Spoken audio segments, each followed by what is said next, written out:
All right, so we'll go ahead and get started. Thanks everyone for joining today's Food Systems First Friday presentation. And a big thanks to both Abba and Nicole for inviting me to speak today and share a little bit about a project that I've been working on the past few years. And when Nicole first reached out to me to begin thinking about presenting, I had to take a moment to think about what I would want to share and what piece of my work I wanted to share about. And I wanted to present on something that a project that is relevant and could potentially be replicable in other areas. And so this project, Accessible Farm Financing that gives back to the community, is something that has been really successful in Skagit and Whatcom counties in Northwest Washington. And so I wanted to share a little bit about that and a little more in detail. Many of you may have already heard me speak about or refer to this program at our food systems retreats. And also I gave a presentation, I organized a panel at the TILTH conference this past year that was focused on that and at this project and had a few farmers. And let's see, Abba is messaging in, and Abba, I can't hear you. Can you hear me? Yes. Okay. Can you hear me now?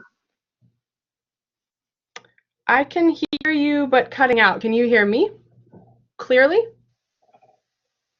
Okay, yeah, great. Keep on going. Keep on going. Sorry about that. Okay. Oh, no problem. Great. It's always good to make sure that all the audio and video is working. And like Abba said, if anybody has questions, feel free to chat in the chat box. I'm open to taking questions throughout the presentation, and it can be a little bit of a conversation. And so great. There is a little bit about, well, we'll dig into this project, but before we go there, I just wanted to give a little bit of background about the work that I do.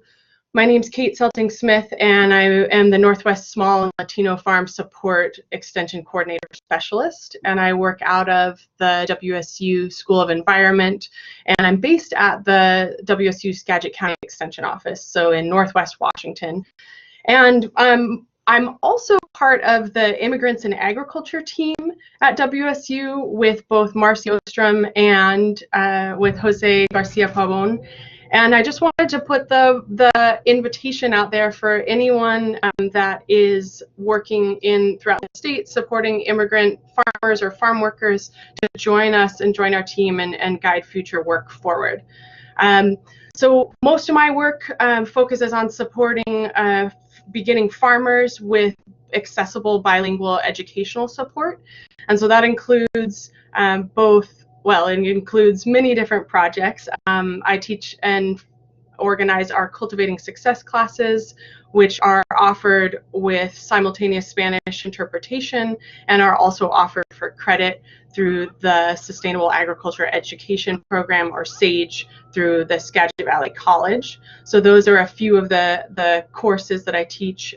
We're currently in our Agricultural Entrepreneurship and Business Planning course. Last night was our 8th week and was focused on marketing and branding. So we have those courses each year that we offer. I also offer bilingual workshops and other courses throughout the year, many in collaboration with other organizations. A lot of my work is funded by grants in coordination with other organizations, including Viva Farms.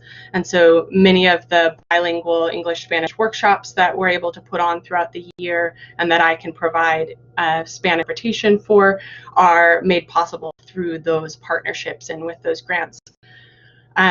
One program that's coming up beginning of April is the Viva Farms Practicum in Sustainable Agriculture, and that is sort of it's a 9-month program that allows the participants to farm together on half an acre and really understand and work on developing skills from seed to sale and understanding the operations of Viva Farms, which is the bilingual land-based farm incubator. And so then after participating, in that program as part of the first year, then those participants can go on to lease land from Viva Farms. So I'll be providing the simultaneous Spanish interpretation for that program. And yeah, it's coming up starting in April. And so if there are interested parties, please spread the word. It's a great opportunity.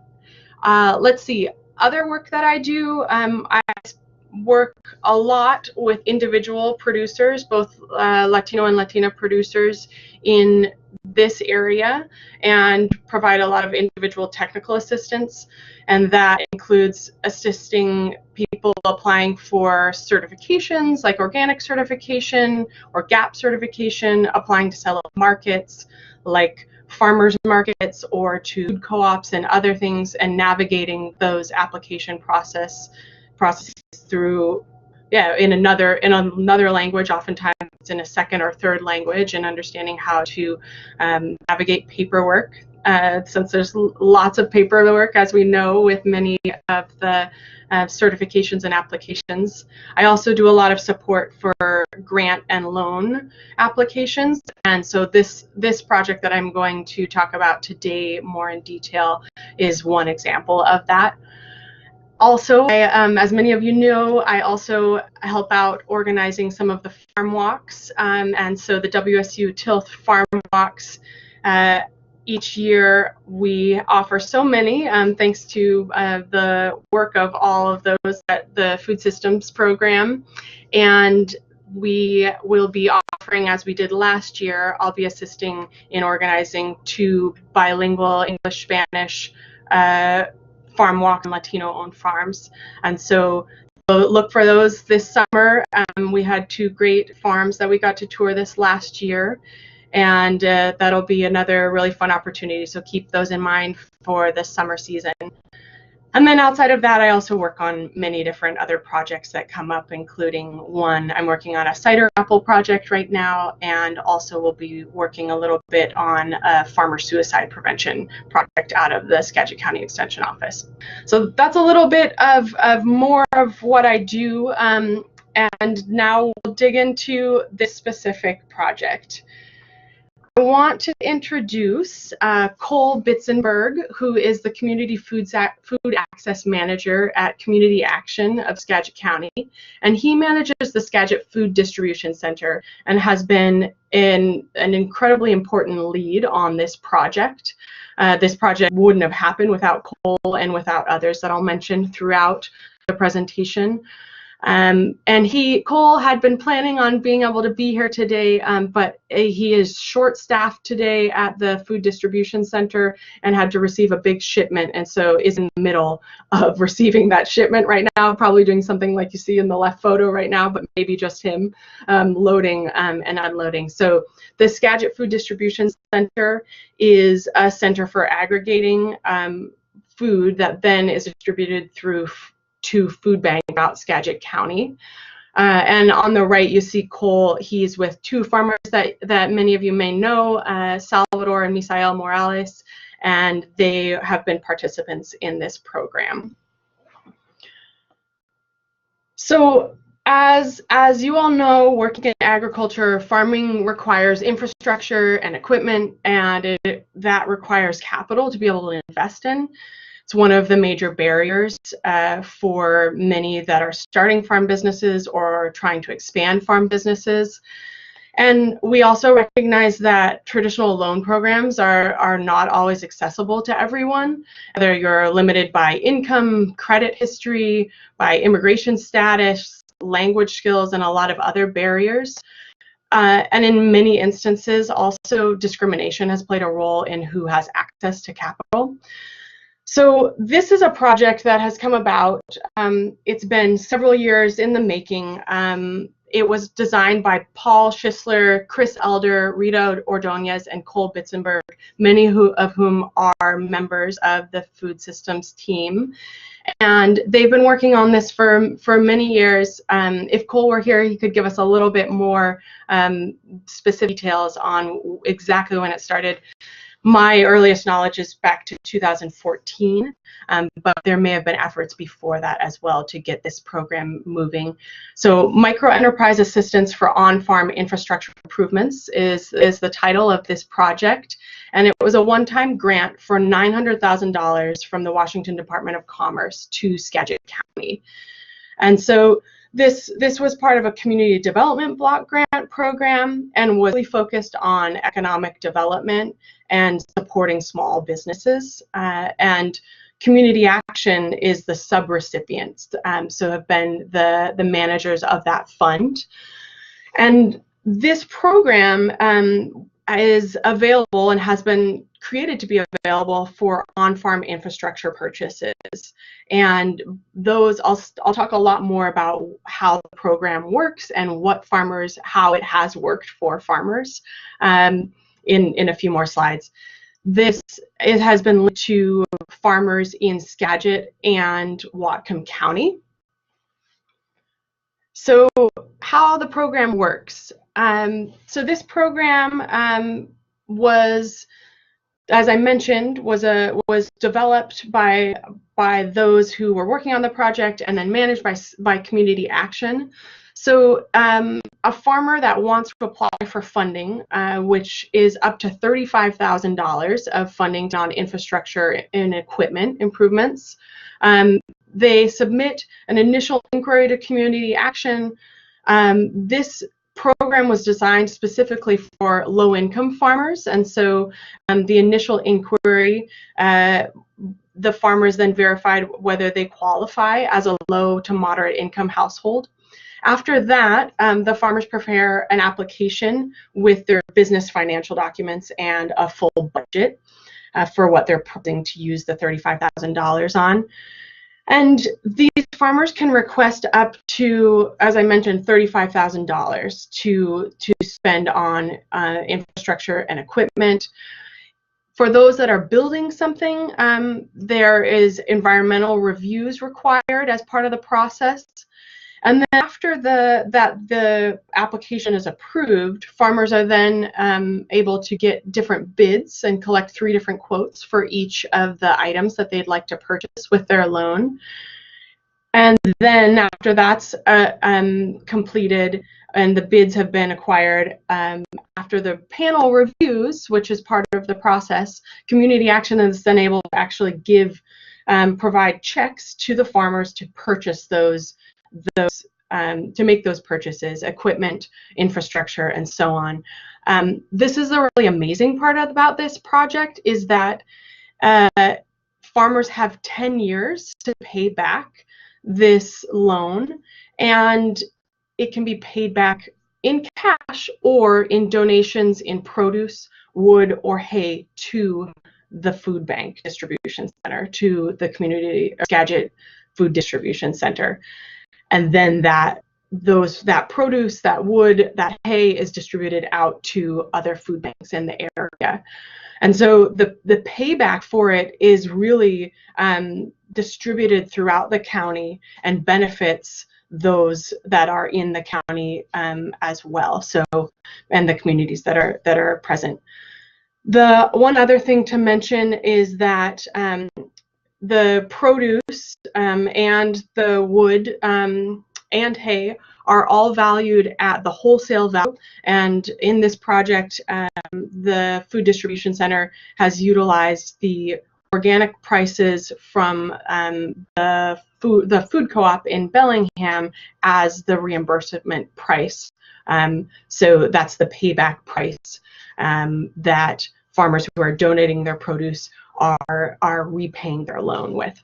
So that's one of the most amazing parts of this. I'll talk a little bit more about how that's made itself valuable for farmers. For me, I initially became part of the project as Cole reached out to me really early on when I first started in 2015, and reached out asking if farmers would be interested in participating in this. Some of the farmers at Viva Farms had already been aware of the development of the project through Chris Elder's efforts. And the next step in the process was to be able to demonstrate and show that there was need and interest. So I worked to collect initial feedback from of the Latino and Latina farmers that I work with through a survey. And that was kind of the first step of my involvement in WSU's collaboration on this project. Following that, once the project was approved and the funding came through, I played a role in translating the application forms into Spanish, and then beyond that, assisting many of the Latino and Latina farmers in applying for the application. And this included assisting in preparing income and expense statements, balance sheets, budgets, figuring out how to get quotes from different places, preparing resumes. And for me, this was a really amazing opportunity for farmers who may have not have had access to capital previously to put into action some of the pieces of our Cultivating Success program and that have been taught, like income and expense statements, many pieces of the education that really utilize those and put them to action to benefit and benefit to the farm itself. So that was a really wonderful part of this, I think, for a lot of the farmers, saying that it really encouraged them to improve their record keeping skills. I also then assisted in communication with the Skagit Food Distribution Center and communicating with Cole and about applications, about the awards, and when people were purchasing, I would go in with many of the farmers who have limited English skills to be able to communicate and set up their relationship with Cole to be able to then be a sell to Cole as a buyer, and so developing that buyer-client relationship as well. And so my role was to be able to assist and create that link and be a communicator and support in that. What I do in my position, I really focus on trying to leverage the privilege and the skills and the networks that I have to open up access for others who haven't had the same opportunities, and this has been an opportunity for that. So just a few examples of what people have used the funding for. This is Misael and Salvador Morales. They have a Northwest Green Farm here in Mount Vernon. They started at Viva Farms initially early on, and then moved on to their own property where they lease 8 acres of land and produce mixed vegetables that they sell primarily at farmers markets, the Anacortes Farmers Market and the Port Susan Farmers Market. They also sell through the Puget Sound Food Hub and to a few different sites. And now they sell to the Skagit Food Distribution Center to repay their loan. So they purchased a tractor and an implement.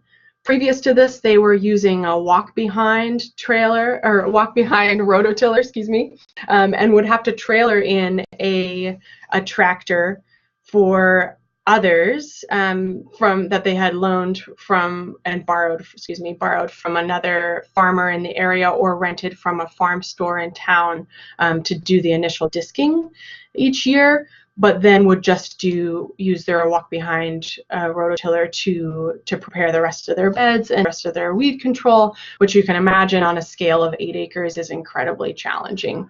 So this has really allowed them to scale up their operation and produce on more of the land that they have, where they didn't have the capability to do before. They each both work full-time jobs, and with this purchase of the tractor, they are thinking of transitioning at least one of them to working full-time on the farm and no longer working an outside full-time job. So it's been a really amazing thing They grow all sorts of different vegetables and many different unique vegetables. They're originally from Oaxaca and grew up in Skagit County, but they cultivate many different Oaxacan.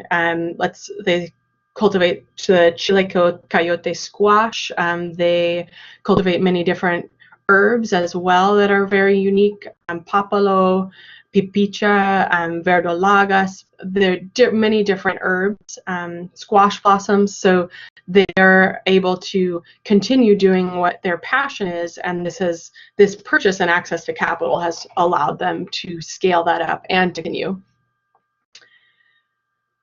So another farmer that has been a part of it, many of you may know Nolita Martinez from Pure Nolita Organic Produce.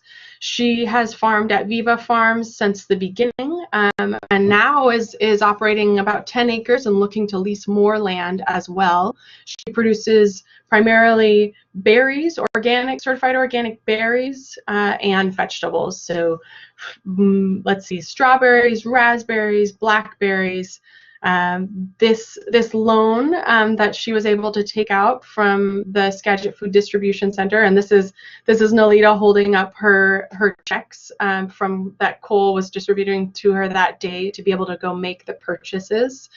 She was able to purchase perennial plants, a few implements for her operation, irrigation equipment, many different things that she was able to purchase to scale up her operation and scale it up for more wholesale. And that has given her another outlet for her produce to sell to the food distribution center as well.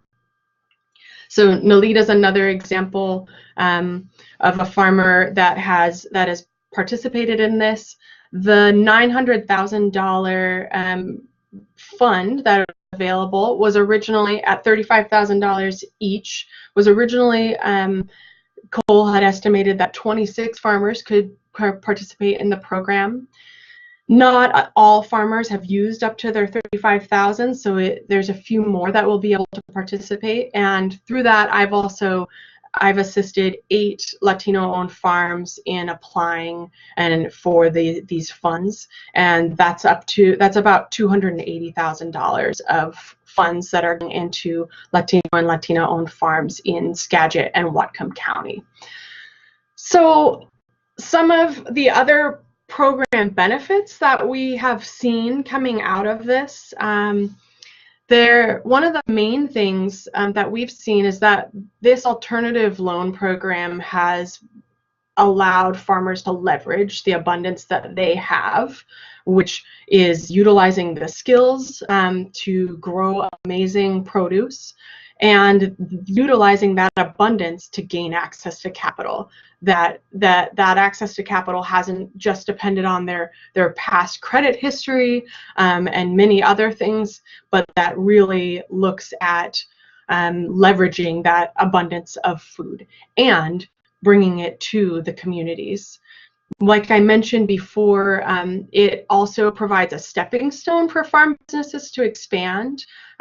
This is the same as with many other loan opportunities and access to capital, but in this case, it's using that abundance of produce and or wood or hay to be able to make that next step for farm businesses to expand to the next level. So, for example, Salvador and Misael, one of them is planning on transitioning to working full-time on the farm. That's one way they're producing more. Another photo, other participants in the program, Ariel and Taylor from Waxwing Farm, they have participated in this loan program and purchased the transit van that you see in the photo behind. I actually just saw them this morning as they drove by as I was headed to work, and they were headed out and they're in their farm van. And that farm van has allowed them to scale up their operation and their sales. It's allowed them to bring more produce to market. They sell at the Everett Farmers Market. They have been farmers in the area. They took all of these participants actually have taken our Cultivating Success classes.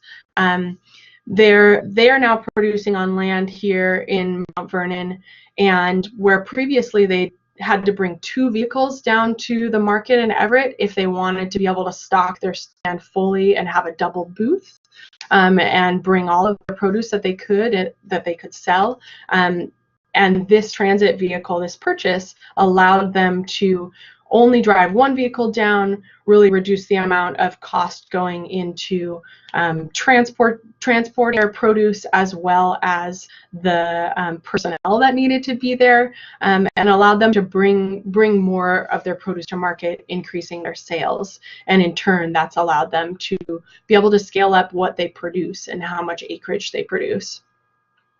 It also, one of the really unique benefits of this is bringing in produce from the county and from producers to the food banks. So from the food distribution center, and then distributed to different food banks around the county.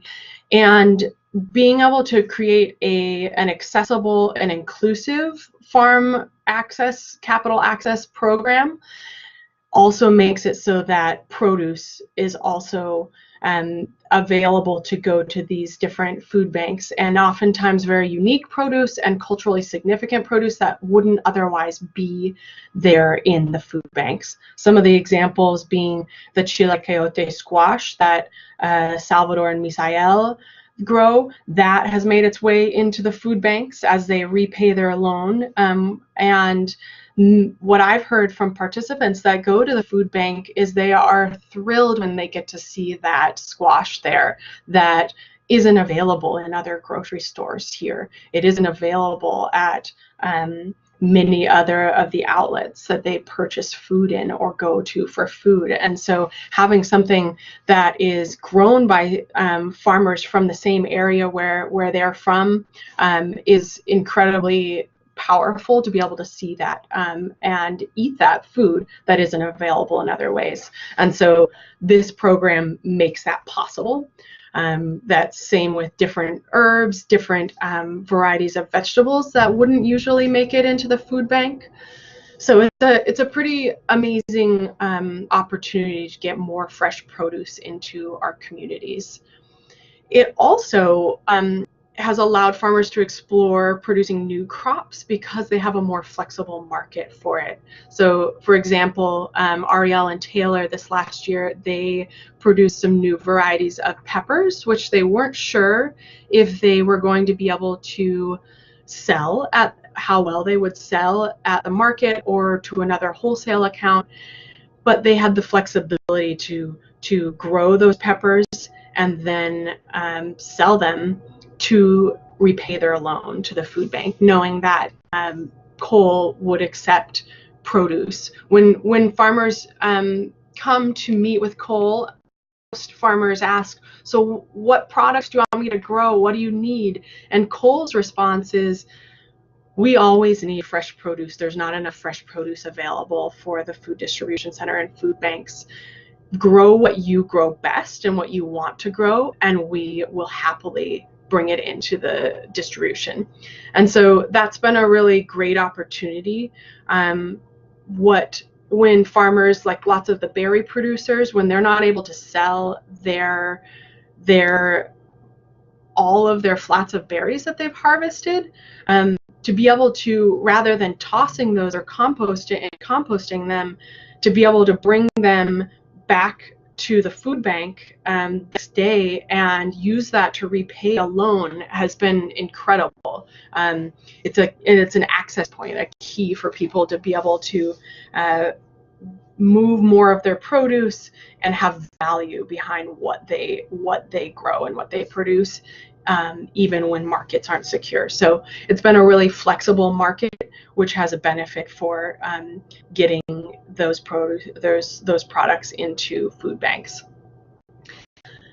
Another thing, when we think about climate change and we think about everything that's happening and food access, one of the benefits of a program like this is in that it's utilizing produce to repay and products that people grow to repay, is that this has the ability to reduce food waste from unsold produce.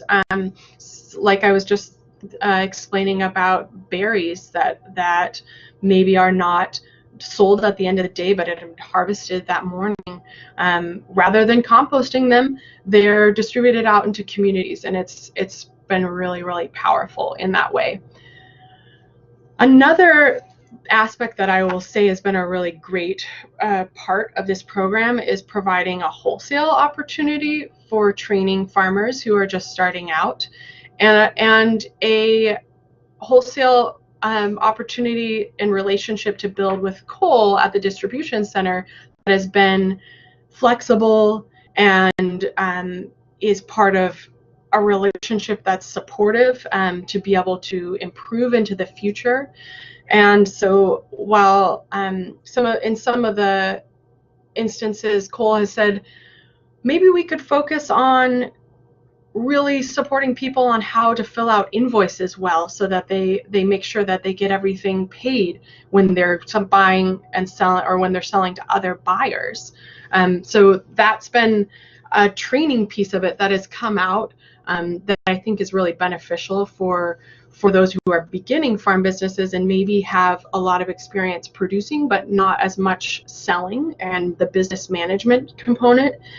And that also goes along with that it's been a training opportunity for farmers to fill out their income and expense statements and their balance sheets and create budgets and be able to work on that record keeping and have result from it, which is access to a loan that can expand and improve their farm business operations and viability. So these are just some of the project takeaways that we've had, and then after that we'll kind of open it up for discussion if anyone has any questions or thoughts and ideas for replicating this with other funding sources around the state, in other communities, and so on.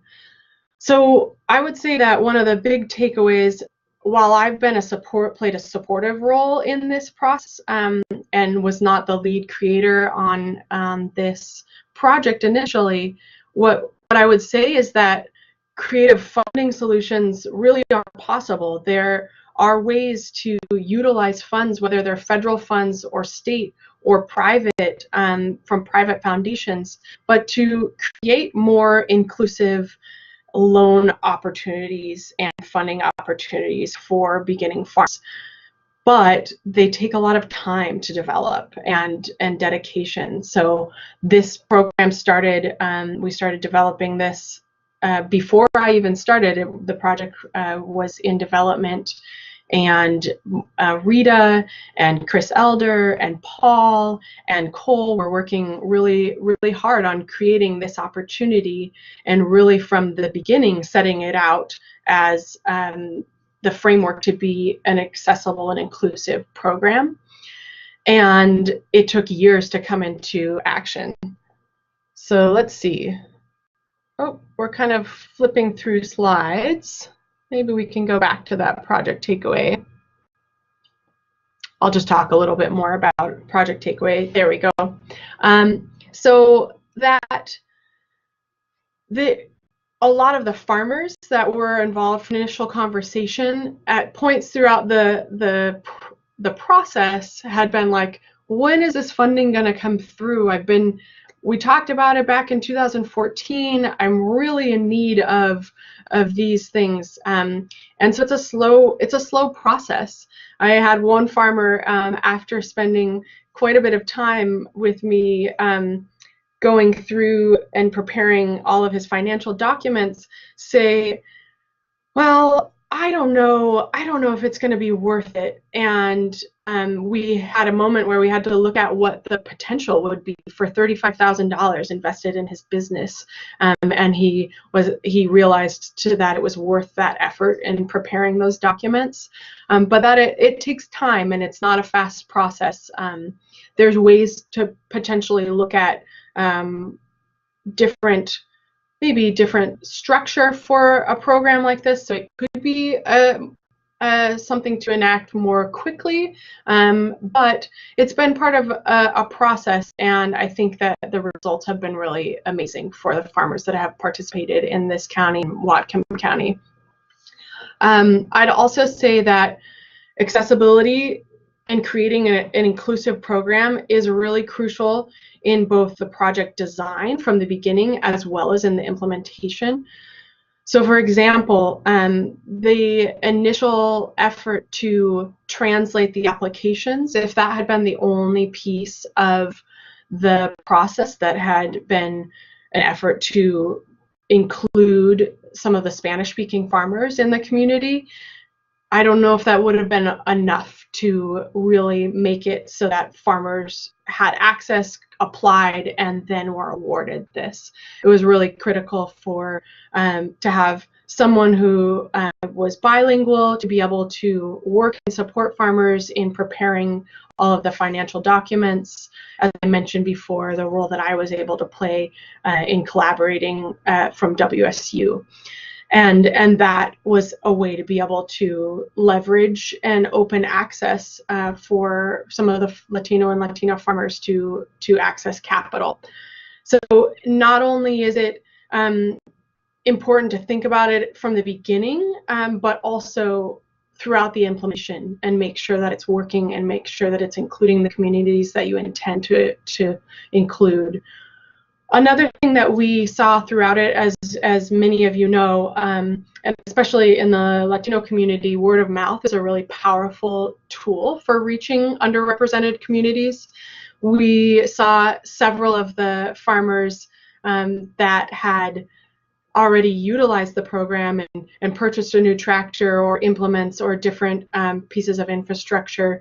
We saw that they had shared their opportunity and shared that opportunity, and their experience with other farmers. And we had farmers that came in to contact me and say, hey, I heard that Lopez Brother Farms, they participate in a loan program. I'm interested. Can you tell me more about it?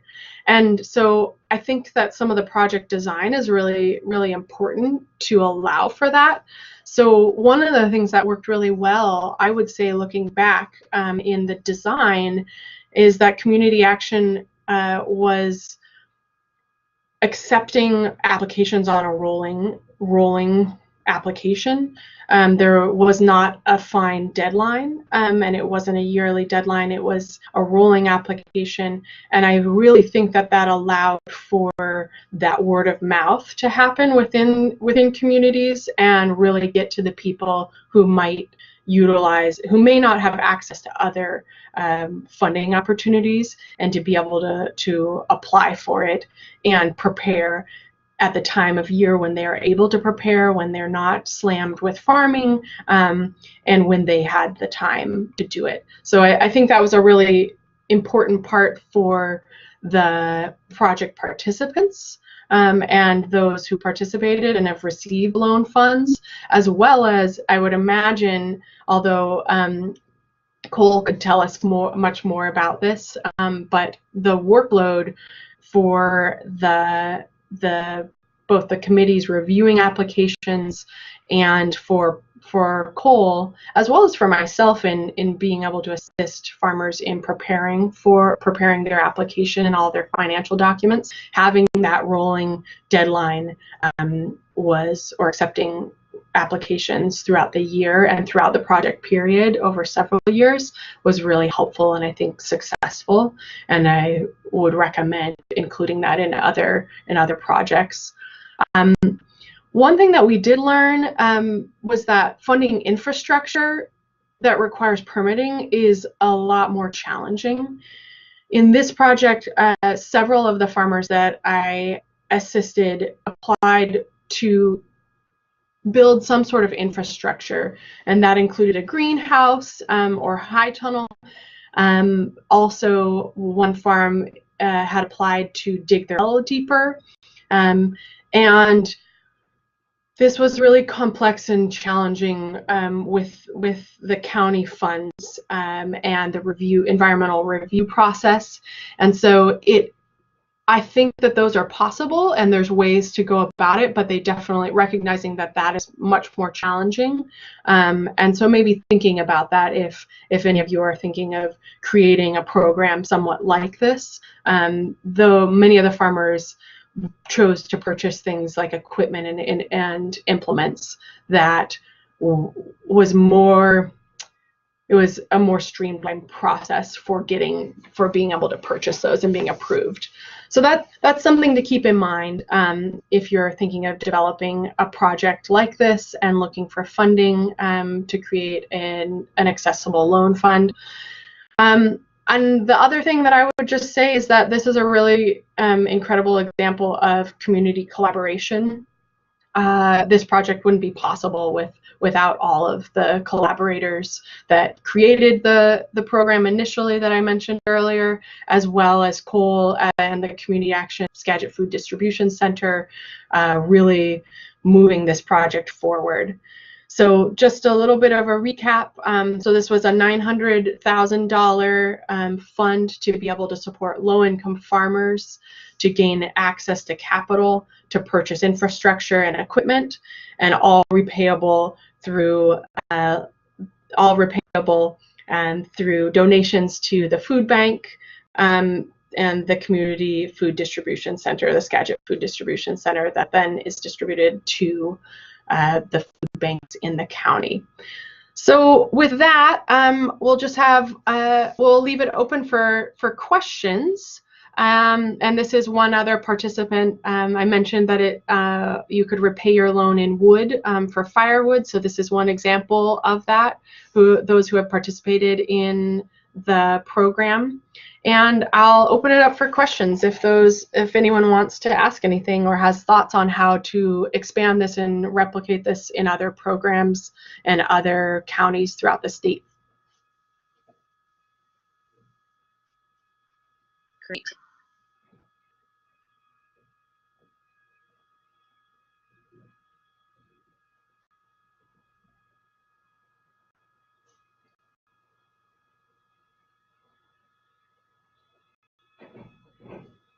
And I'll also just say thanks everyone for tuning in. And if you have any additional follow-up questions, thinking about how to create this fund or look for funding, I'd be happy to brainstorm on it because I think it's been a really powerful way for low-income farmers to access capital and expand their farm businesses in this area. Yeah, if no one has any questions, that is just great, and thank you for joining. Mm-hmm. Can everybody hear me okay? Yep. Okay, great. So for those of you who jumped on later, I just wanted to introduce myself. My name is Abba Kaiser. I'm with the WSU Food Systems Program. The host of this program. Nicole Witham usually is the facilitator, but she's on a farm walk today, so I'm just filling in. I think she's tuning in over phone, looks like. But Kate, I just wanted to say thank you, and also let people know, for those who came in late, that if you want to type a chat in the chat box, we can also look at that as well if you don't have a mic that you want to hook up. And I had a question for you. Yeah. What do you think are, I know you kind of talked about lessons learned, but what do you think are some of the key takeaways for someone who has a program that's looking to collaborate with a bilingual program or is looking to get plugged in?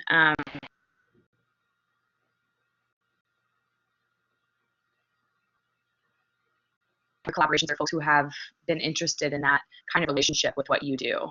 And how I guess my question is about interfacing and how, what are some just things to consider in the process, and kind of, if there's tips or tricks or mistakes to avoid, or, some really successful examples of how folks have reached out to you.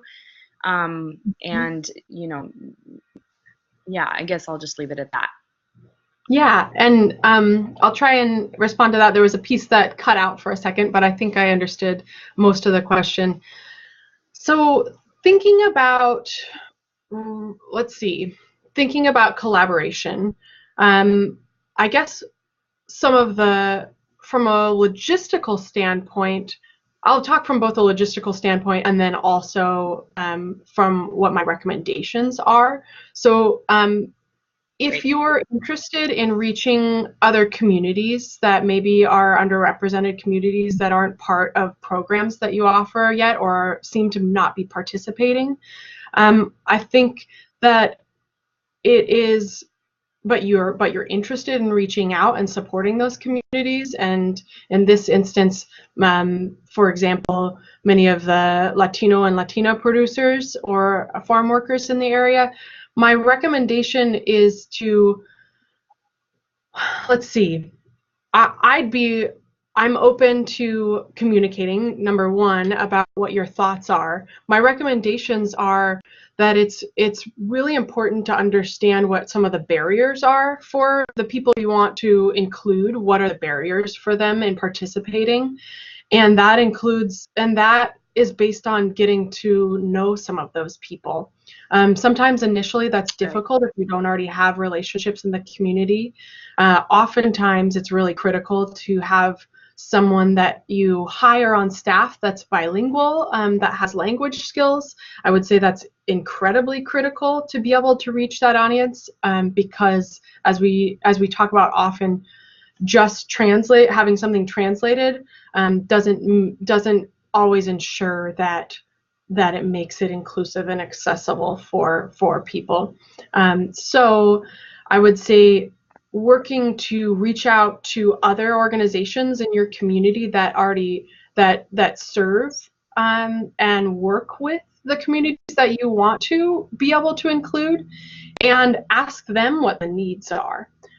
So really trying to listen and understand what needs and barriers are is, I think, first and foremost, most important. Um, I think that one of the challenges is that it differs between communities and in different areas. There's many shared challenges and needs, but there are differences across communities, and it's critical to be able to listen to that and develop. So I would invite folks who would be interested in creating more bilingual programming to reach out to me, and I can definitely share some thoughts on it. In some instances, I'm able to participate. My this is speaking logistically. My position is primarily grant funded, and so the best way would be to think about how to incorporate that into grants in the future. And that allows for funding potentially either to work with me or to hire others that might be able to work and develop those components of your programs. And then beyond that, it's all based on capacity, but I think really starting with trying to understand what the needs are and what the barriers are in the communities you're hoping to reach, and that makes and hoping to improve access to your programs for. Did that kind of answer your question, Abba? Great. Yes, definitely. Yeah, I can imagine a lot of folks maybe as sort of as an afterthought can kind of come to you and say, you know, we really want this box to be checked, but really it's about designing a comprehensive curriculum from the beginning that is Yeah. thoughtful and Yep. protracted and yeah. Definitely. And sometimes that's challenging with already existing curriculum, and that is important to recognize and recognize what kind of changes will need to happen in order to achieve that. Great. Does anyone else have any questions? Lauren is still with us? I think we might have had some connection issues with some of our other folks. Great. Well, thanks. Unless there's anything else, Kate, that you want to say, or any other projects or promo that you want to plug here? We're going to be posting this online, so this will reach a broader audience. Great. Excellent. Well, thank you, everyone, and thanks, Abba, so much. Hope everyone has a great Friday afternoon.